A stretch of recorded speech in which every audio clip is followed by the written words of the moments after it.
CBS. CBS, yeah, good to see you, man. Thanks again. Just really quickly, would like to get your reaction to... Do we have time for this, or should we go? We have time. Okay. To the AFP, America's for Prosperity's endorsing Nikki Haley today? I mean, I think the establishment has broadly endorsed Nikki Haley. That's crystal clear. It includes the establishment, the media, and otherwise. I'm an anti-establishment candidate, and so no surprises there. And I think you see that at the state level endorsements among the politicos, and you see it amongst people at the national level as well. What does I was curious, is my memory of it was that they're actually against the Ukraine war, or against further U.S. engagement in the Ukraine war. So it is a little puzzling to see someone, if that is my memory serves correctly, endorsing the biggest Ukraine war hawk in the race. But I wish the establishment well on their journey in their battle against the people, and I think the people will ultimately win, as we always have. But it's we the people versus the establishment. It's the moment in the Republican Party, and we'll see how that plays out.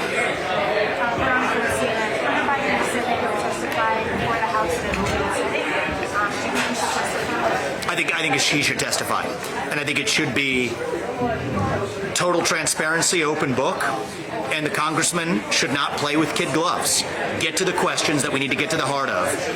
The top issue that we need to get to the bottom of is whether the Biden family has sold off our foreign policy, including and especially in Ukraine, to enrich their family.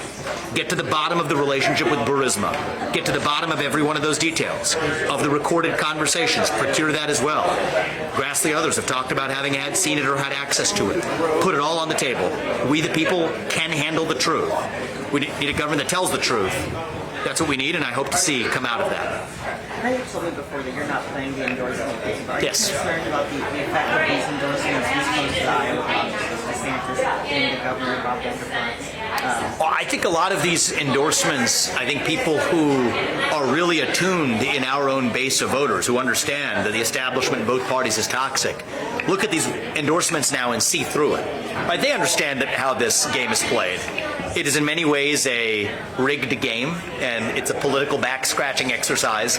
I'm not playing that game, and so in some ways I wear that as a badge of honor, is that we're not playing the game that others do. We go to the people. I want the endorsement of the voters at the end of the day, and I think that, my bet is that the people here aren't sheep. A nation of sheep breeds a government of wolves, as I often say, and I'm betting that we don't have a nation of sheep. But that's going to be up to the voters to decide. Are they going to think independently, or are they going to be sheep? I think our voters, especially in the early states here, absolutely think independently, and that's going to work in our favor as we get to caucus day.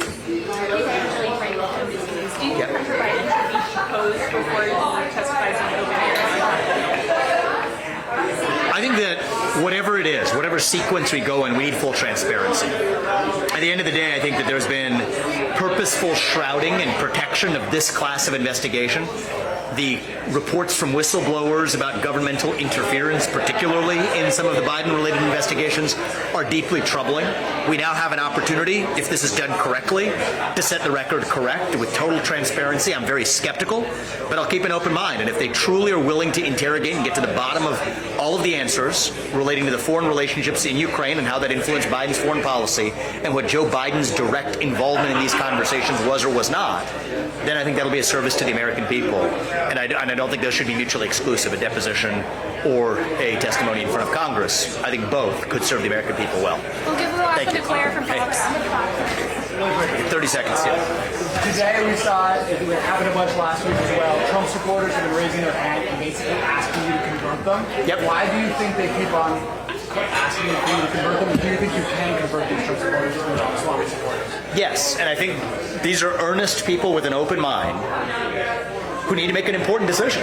Iowans, I think, take their decision very seriously, as they should. It has a huge impact on the future direction of this election. And I think most voters have an open mind, and there's two America First candidates in this race. That's Donald Trump and myself. And so it doesn't surprise me that there's a lot of voters who are gravitating to those two America First candidates. They have an important choice to make on the 15th. I'm not going to guide them to make that choice by bashing Donald Trump. As I said, respecting his legacy, that's the right thing to do. And I do respect his legacy, but I think I'm from the next generation. And if they want a leader with fresh legs that is really coming in from the outside as a first-time outsider with a fresh perspective and fresh legs and fresh energy to do this, I'm the choice, and I'm confident that's who many of them are going to go for. All right, quick one. Hey. How are you planning on standing out to evangelical voters here in Iowa, and is that a priority to you? It is, and I think it's through radical candor and honesty. I think that's something that every voter respects, but evangelical Christian voters especially respect, is honesty. And also honesty about the values that we share that are actually in common, the foundational values this country was founded on.